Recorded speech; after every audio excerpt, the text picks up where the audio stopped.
প্রিয় শিক্ষার্থী বন্ধুরা, আসসালামু আলাইকুম। ওয়ার্ডপ্রেস বাংলা টিউটোরিয়ালের নতুন একটি ভিডিওতে আপনাদের সবাইকে স্বাগতম জানাচ্ছি। আমি ফ্রিল্যান্সার মান্নান। আজকের এই ভিডিওতে আমি আপনাদেরকে দেখাতে চলেছি কিভাবে hostinjar.com এ আপনি সাবডোমেইন ক্রিয়েট করবেন এবং সেই সাবডোমেইনের মধ্যে ওয়ার্ডপ্রেস ইনস্টল করবেন। আপনি যদি আমার চ্যানেলের নতুন দর্শক হয়ে থাকেন তাহলে অবশ্যই চ্যানেলটিকে সাবস্ক্রাইব করে দিবেন, পাশে থাকা বেল বাটনটি প্রেস করতে ভুলবেন না। আর কমেন্ট করে জানাবেন এরপর আপনারা আর কোন টপিকের উপর ভিডিও চান। এখন থেকে আপনাদেরকে চ্যানেলে রেগুলার ভিডিও দেওয়ার চেষ্টা করব। আপনারা নতুন আর কোন টপিকের উপর ভিডিও চান সেই বিষয়টা অবশ্যই কমেন্ট করে আমাকে জানাবেন। তো আসুন আর দেরি না করে আমাদের যে মূল আলোচনা সেই আলোচনা শুরু করি। আপনি যখন হোস্টিঞ্জার থেকে ডোমেইন এবং হোস্টিং পারচেজ করবেন তখন আপনি একটা প্রবলেমে পড়েন, সেটা হচ্ছে সাবডোমেইনে কিভাবে ওয়ার্ডপ্রেস ইনস্টল করবেন সেটা হয়তো প্রথম দিকে বুঝে উঠতে পারেন না। এইজন্যই মেইনলি আমি আজকের এই ভিডিওটা তৈরি করতে যাচ্ছি। তো দেখুন, আমি প্রিমিয়াম ওয়েব হোস্টিং কিনেছি এবং আমার যে ডোমেইন techadvicetoday.com, মেইনলি এই ডোমেইনটাতে আমি একটা ব্লগ ওয়েবসাইট তৈরি করতেছি। তো কিভাবে সাবডোমেইন করে ওয়ার্ডপ্রেস ইনস্টল করবেন আসেন দেখি। এর জন্য প্রথমেই চলে যাবেন হচ্ছে ওয়েবসাইটস, এই অপশনটিতে। ওয়েবসাইটসে আসার পর আপনি ওয়েবসাইট লিস্টে চলে আসবেন। দেন ডান দিকে এসে দেখবেন হচ্ছে অ্যাড ওয়েবসাইট। হ্যাঁ, এই বাটনটি রয়েছে। বাটনটির উপর ক্লিক করে দিবেন। ক্লিক করে দেওয়ার পর পেয়ে যাবেন হচ্ছে ওয়ার্ডপ্রেস। হ্যাঁ, ওয়ার্ডপ্রেসের অপশন, আরো কিছু অপশন রয়েছে। তো এর মধ্যে আমরা ওয়ার্ডপ্রেস এই অপশনটিতে ক্লিক করব। ক্লিক করার পর আমরা এখানে দেখতে পাচ্ছি create login details for your WordPress account. আমাদেরকে ওয়ার্ডপ্রেস অ্যাকাউন্ট যেটা তৈরি করব এখন তার লগইন ডিটেইলসটা এখানে দিতে হবে। তো এখানে আপনি ওয়ার্ডপ্রেস অ্যাডমিন মেইলটা দিয়ে দিবেন। এরপর হচ্ছে অ্যাডমিনিস্ট্রেটর পাসওয়ার্ড, এটা দিয়ে দিবেন। তো আমি একটা স্ট্রং পাসওয়ার্ড দিয়ে দিচ্ছি।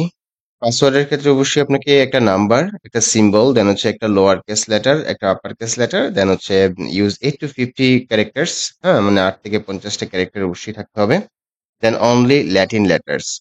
এই বিষয়গুলোকে বেস করে আপনাকে কি করতে হবে, পাসওয়ার্ডটা তৈরি করতে হবে। তাহলে একটা স্ট্রং পাসওয়ার্ড তৈরি হবে এবং হোস্টিঞ্জার সেটাকে অ্যাকসেপ্ট করবে। তো এগুলো কমপ্লিট করে আপনি নেক্সটে ক্লিক করবেন। নেক্সটে ক্লিক করার পর আপনি যদি চান যে একটা প্রি বিল্ট ওয়েবসাইট এখানে তৈরি করতে, অর্থাৎ কোনো একটা টেমপ্লেট চুজ করে দেন এগিয়ে যেতে, সেটা আপনি এখান থেকে করতে পারেন। তবে আমি টেমপ্লেট চুজ করব না। আমি এখন ডিরেক্ট ক্রিয়েট ব্ল্যাঙ্ক ওয়েবসাইট, হ্যাঁ, ব্ল্যাঙ্ক সাইট, আমি এখানে ক্লিক করে দিব। দেন হচ্ছে গিয়ে ডোমেইন নেম। এখানে আমাদের কি করতে হবে, একটা ডোমেইন নেম চুজ করতে হবে যেটা হচ্ছে সাবডোমেইন। যেহেতু আমার অলরেডি মেইন ডোমেইনে ওয়েবসাইট রয়েছে, আমি একটা সাবডোমেইন ক্রিয়েট করে দেন ওইখানে ওয়েবসাইটটা তৈরি করব।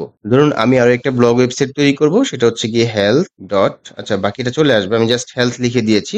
আর কিছু করতে হবে না। আমি জাস্ট একটা ওয়ার্ড লিখে দিয়েছি যেটা সাবডোমেইন আকারে তৈরি হবে।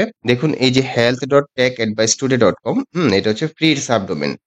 তো ফ্রি সাবডোমেইনটাকে আমি কি করছি এখন সিলেক্ট করে দিলাম।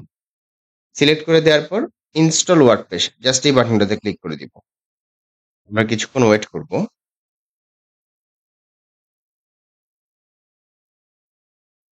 প্রিয় শিক্ষার্থী বন্ধুরা, তো দেখতে পাচ্ছি যে আমাদের ওয়ার্ডপ্রেসটি সাকসেসফুলি ইনস্টল হয়ে গেছে এবং উপরে যদি আমরা একটু লিংকের দিকে খেয়াল করি, দেখুন health dot tech advice today dot com. হ্যাঁ, এই ডোমেইনের, এই সাবডোমেইনের মধ্যে আমাদের ওয়ার্ডপ্রেসটা ইনস্টল হয়েছে।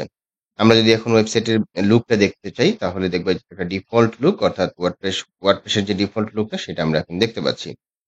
তো এই হচ্ছে বিষয়, কিভাবে সাকসেসফুলি আপনি সাবডোমেইন ক্রিয়েট করে ওয়ার্ডপ্রেস ইনস্টল করবেন hostingjar.com এ, সেই বিষয়টি আমি আজকের এই ভিডিওতে দেখানোর চেষ্টা করেছি।